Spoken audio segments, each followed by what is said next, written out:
Most people think the smartest move with extra money is obvious. Either kill your mortgage as fast as possible or dump everything into investments. But what if both sides are oversimplifying a much deeper math problem? What if the right answer quietly depends on timing, psychology, and invisible compounding forces most people never calculate? Today, we're breaking down the real numbers behind paying off your mortgage early versus investing without hype, without shortcuts, just reality. If you're even asking this question, you're already ahead of the majority. It means your bills are paid, your basics are covered, and you still have money left at the end of the month. That alone puts you in a rare financial position. In reality, millions of people live paycheck to paycheck, never reaching the point where optimization even becomes an option. So before we go any further, recognize this. Having extra money is already a financial win. The reason this decision feels confusing is because it mixes two different systems: debt, amortization, and investments compounding. One feels safe and predictable. The other feels uncertain but powerful. Paying off debt gives immediate emotional relief. Investing promises future growth but comes with volatility. The mistake most people make is comparing them emotionally instead of mathematically, or worse, copying advice that ignores their specific numbers. At its core, a mortgage is simply borrowed money. You receive a large sum up front to buy a home, and in exchange, the bank charges you interest for decades. That interest isn't random. It's structured. Every monthly payment is split into two parts: principal, which reduces what you owe, and interest, which is the cost of borrowing. Understanding how these two interact is the foundation of this entire decision. Here's where things get uncomfortable. Mortgages follow an amortization schedule, meaning interest is heavily in the early years. Most of your payment goes straight to the bank, not toward owning your home. On a typical 30-year mortgage, it can take decades before principal payments outweigh interest. This creates the illusion of progress, while your balance barely moves the reality shock most homeowners never expect. Imagine borrowing $400,000 on a 30-year mortgage at 7%. Your monthly payment feels manageable, but the breakdown tells a darker story. In the first month, over 80% of your payment goes toward interest. Only a small fraction reduces the actual debt. Multiply that across years, and you realize why banks love long mortgages and why early payments feel so ineffective. This structure changes everything. Extra payments early in the mortgage attack the most expensive part of the loan interest. Meanwhile, investing works in reverse. The earlier the money enters the market, the more time it has to compound. So now the real question appears. Should your extra dollars fight interest today or compound into growth tomorrow?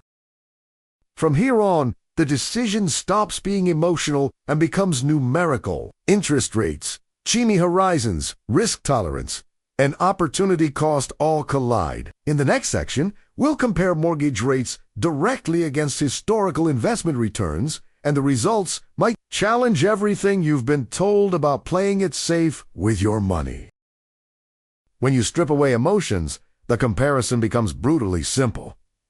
Your mortgage has a fixed interest rate. Investing has an expected rate of return. Historically, broad stock markets, like the S&P 500, have returned around 9 to 10% annually before inflation. So if your mortgage rate is 3 to 4%, the math clearly favors investing. But if your mortgage is closer to 7 to 8%, the gap shrinks and sometimes disappears entirely. Mortgage payoff delivers a guaranteed return equal to your interest rate. There is zero volatility, no crashes, no panic. Investing, on the other hand, returns average out over decades, not years. You could invest perfectly and still lose money short term. This is where many people break the math by ignoring risk tolerance and focusing only on expected returns. Every extra dollar can only go to one place. If it goes to your mortgage, it can't be invested. If it's invested, it can't reduce your debt. That trade-off is called opportunity cost, and it's the silent driver of this decision. Paying off a low-rate mortgage early may feel productive. but it can quietly cost hundreds of thousands in missed compound growth. Let's say you invest $500 monthly for 30 years at an average 9% return. That's only $180,000 out of pocket, but it grows into over $700,000. Now imagine redirecting that same $500 toward a 4% mortgage instead. You save interest, yes, but the ending balance difference can still favor investing by a massive margin. But investing isn't tax-free. Capital gains taxes, dividend taxes, and account structure all matter. A tax-advantaged account can dramatically shift the numbers. Meanwhile, mortgage interest deductions may or may not apply depending on your situation. This is why blanket advice fails, because taxes quietly tilt the math in different directions for different people. There's also liquidity. Money invested can be accessed if needed. Money locked in home equity is harder to reach. A payoff house feels freeing, but it's not liquid. Emergencies don't care how much equity you have. They care about cash. This is why some financially smart people keep mortgages intentionally, even when they could pay them off. Here's the uncomfortable truth. The mathematically optimal choice isn't always the best personal choice. Some people sleep better with no debt. Others panic during market crashes. If paying off your mortgage helps you stay consistent and disciplined, that psychological benefit can outperform a higher theoretical return you never stick to. So the real question isn't which is better, it's which is better for you at this moment with your numbers. In the final section, we'll build a simple decision framework, a clear way to know when to prioritize investing, when to accelerate your mortgage, and when to do both at the same time.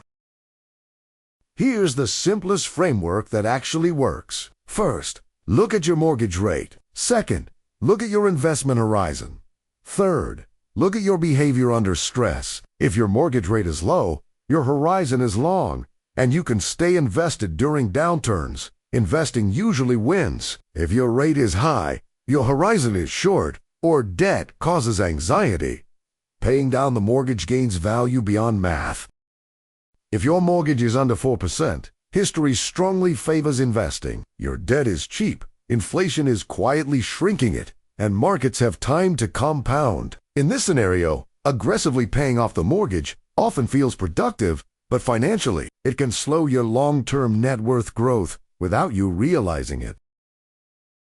When rates hit 6 to 8%, the game changes. Every extra dollar toward your mortgage delivers a guaranteed, risk-free return equal to that rate. Beating a guaranteed 7% return consistently in markets is possible, but not easy. Here, paying down debt becomes a powerful, conservative wealth move.